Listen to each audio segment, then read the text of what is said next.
everyone, welcome back to my channel, and if you are new, welcome. My name is Meg, and today I'm going to show you some really simple but really delicious recipes perfect for the holiday season.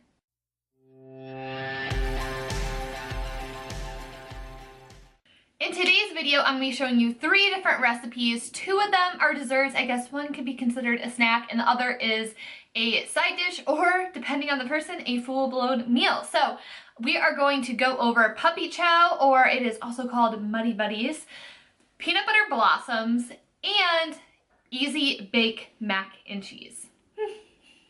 I will also have a list of all the ingredients and recipes in the down bar below, so be sure to check that out. Here is a list of timestamps if you're here for a specific recipe. And of course, don't forget to subscribe before you head out today so you don't miss out on my future content. So first up, we have Puppy Chow. We're going to start off nice and easy. I've never made this before. My husband requested it, so we can struggle through this one together. Here's the ingredients for the Puppy Chow mix. It says to use 9 cups of Corn Chex. An entire box is 11 cups, so I just use the entire box. You're also going to need 1.5 cups of powdered sugar or confectioner sugar, 1 cup of semi-sweet chocolate chips, so I just use the Nestle Toll House, and then I'm going to be using 1/2 cup of peanut butter. We're also going to be using 1 teaspoon of vanilla extract and 1/4 cup of butter. So it's half of stick. I already have it in here. It's been sitting out, so it's a little bit room temperature. So to get started, we're going to be melting together the butter, peanut butter, and chocolate. Now that I have the butter, peanut butter, and chips in here, I'm just going to have this on a low heat and stir it until it's sauce consistency. You really want to make sure that you're getting in and stirring the sauce around, because while it looks completely smooth, there may be some little pieces of butter that are still melting. So mine is just about done, probably another minute. Now that the sauce is done, I took it off the heat, and I'm just going to add the teaspoon of vanilla in, get everything a good stir, and then we'll be ready to start mixing. Over here, I already separated the mix because we're going to be pouring the chocolate on top and stirring it, and I want to do this slowly, so I'm going to work a little bit in at a time.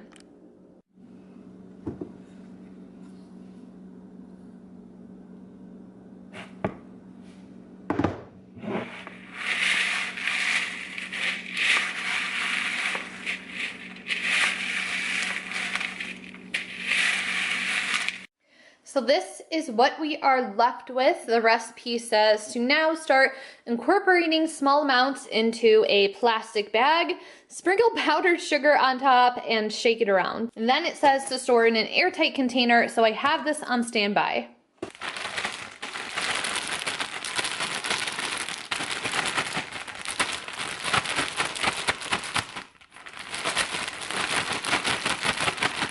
I mean, this is such a Midwestern thing, right? So I grew up in the Midwest. I've never once had this before in my life. I don't know if it's not a thing in Ohio, but here is your Puppy Chow.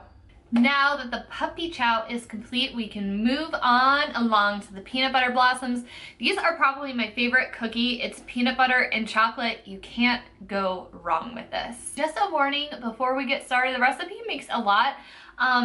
For the second batch of cooking, I made the cookies bigger, but I still ended up with like 50. So perfect to gift to other people and family, coworkers, and friends throughout the season. Back to horrendous lighting, which is okay because I look horrendous. I have Christmas music playing in the background. Hopefully I don't get flagged, but now we're moving on to the peanut butter blossoms, or peanut butter cookies with kisses in them. So I'm just going to show you step by step the measurements and the ingredients, when to combine what, and we'll get this going. So the first step is to turn your oven on to 375 Fahrenheit. Granulated sugar, 1/2 cup. Before we can move on, who the heck is Babyface? I'm listening to a 90s playlist. I was born in the late 80s, all right? Who the hell is Babyface? Anyways, you also need 1/2 cup of brown sugar. Next is 1/2 a cup of butter, which is 1 stick. This is softened, it's been out at room temperature.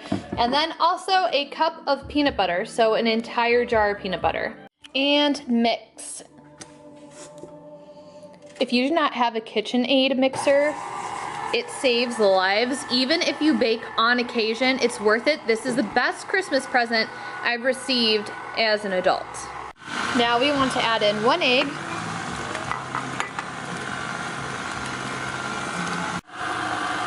1/4 teaspoon of salt. Bring that back up to medium, give it a good mix. 2 teaspoons of baking soda. And then slowly add in 1 1/2 cups of flour.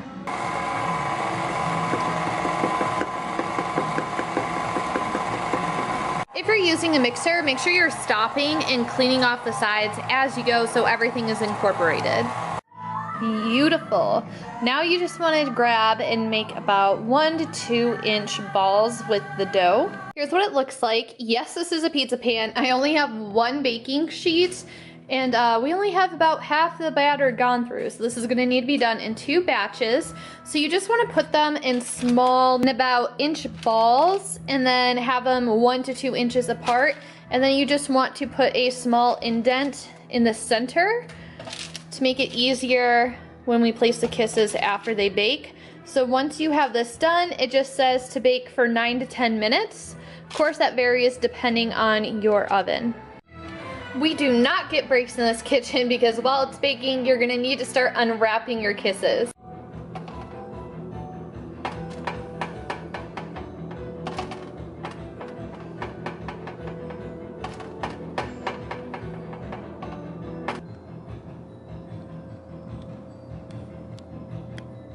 Oh, those are so good.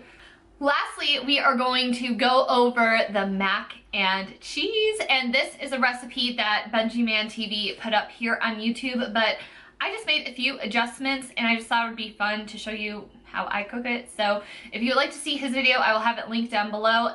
The most important thing, especially with a dish when I'm cooking food, is having all the ingredients prepared and out.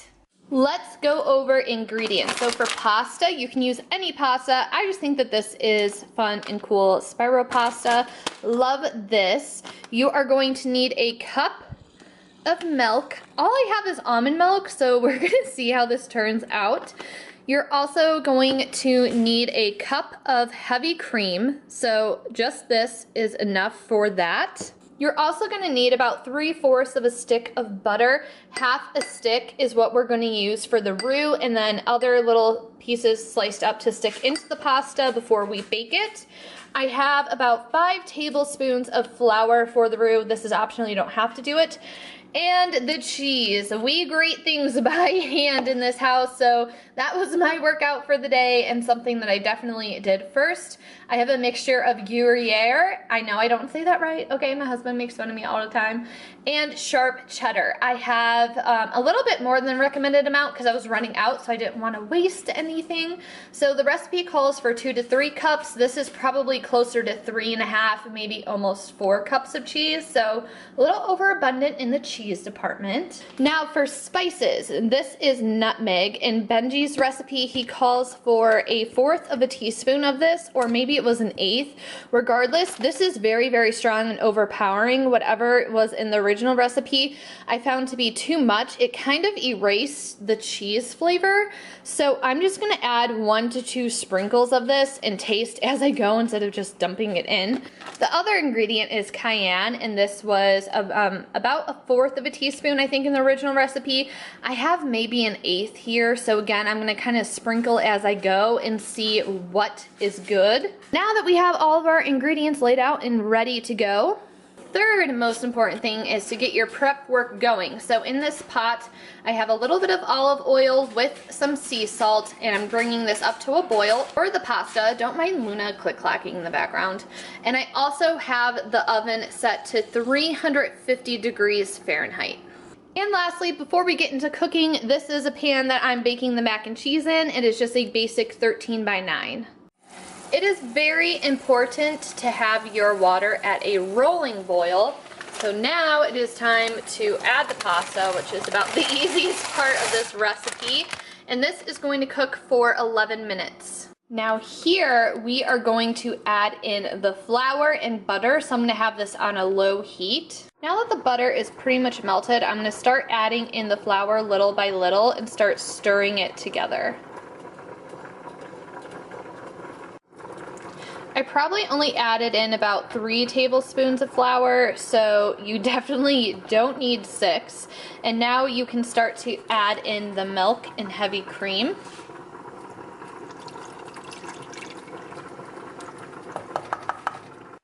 Now with this, you want to start to raise the temperature, and you want to bring this to where it starts to boil and then bring it back down to a simmer.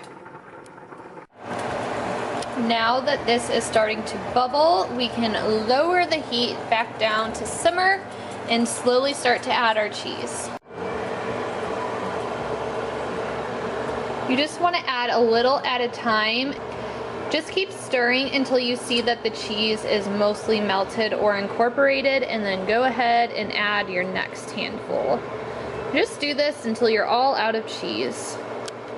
As I was finishing up the cheese sauce, the pasta was done, so I just dumped it into the baking dish and added the pads of butter to melt in. This is what our delicious cheese sauce looks like. And this is where you want to taste as you go, because at this point we're going to start adding in the spices. If you like it as is, call it a day and just pour it on top of the noodles. So I just did the lightest sprinkle of nutmeg, and again treading lightly with the cayenne.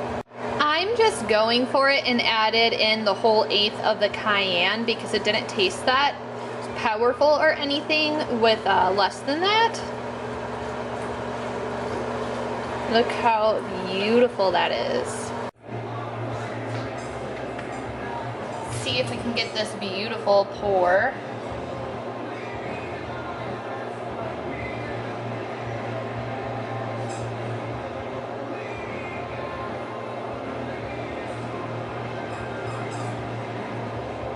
Nice and clean.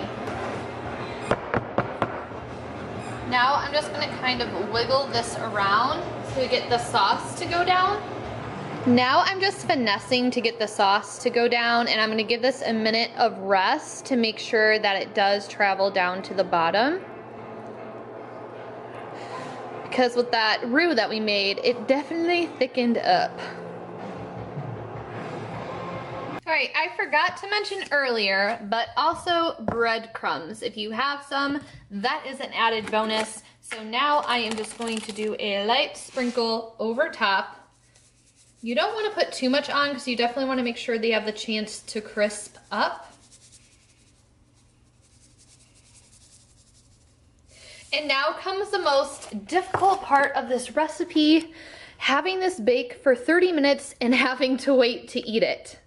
Hello, awful lighting, but I just wanted to say that doing the prep work, boiling the pasta, making the cheese sauce, everything from start into the oven, it took me about 30 minutes. And granted, I am not the fastest person in the kitchen. I definitely am slow. I take my time, and then with grating the cheese, that probably took me about 10 minutes. So you're looking at maybe, if you're slow like I am in the kitchen, maybe like 30 to 40 minutes of prep time before it's in the oven baking, and then again, 30 minutes in the oven.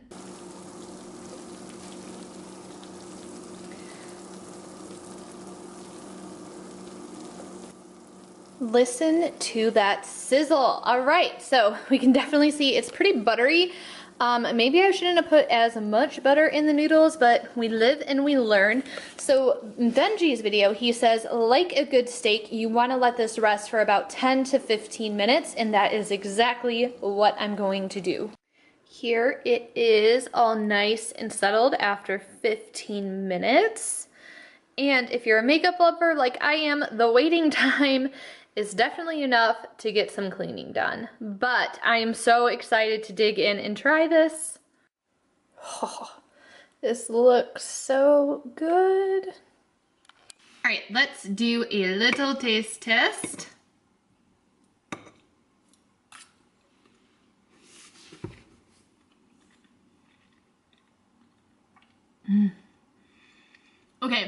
I definitely think that adding less nutmeg is key to this recipe. And the nutmeg basically just adds like that little sense of holiday taste to it. And you're just getting like a slight aftertaste of the cayenne. It's not anything too spicy or too overpowering. So I definitely recommend not really doing more than 2 sprinkles of nutmeg unless if you are a super nutmeg fan, and just limiting the 2 spices. But other than that, this is really creamy. It is really, really good. The sauce is nice and thick. The breadcrumbs are good and crunchy, and you can still taste the cheese without the spices overpowering it. So I definitely think that I tweaked this recipe for the best. I absolutely love this recipe. It took a little bit of tweaking, as all recipes do, but it is so delicious, and it's very nice to have homemade mac and cheese and not the stuff out of the box from the store. So I hope you enjoyed this cook with me video. Let me know in the comments below what you would like to see from me next, and what is your favorite recipe to make for the holiday season. I would love to hear from you. Thank you so much for watching. Don't forget to check out my other videos if you aren't caught up. Don't forget to subscribe so you can come back and be notified when my next video is out, and I will see you next time. Bye everyone.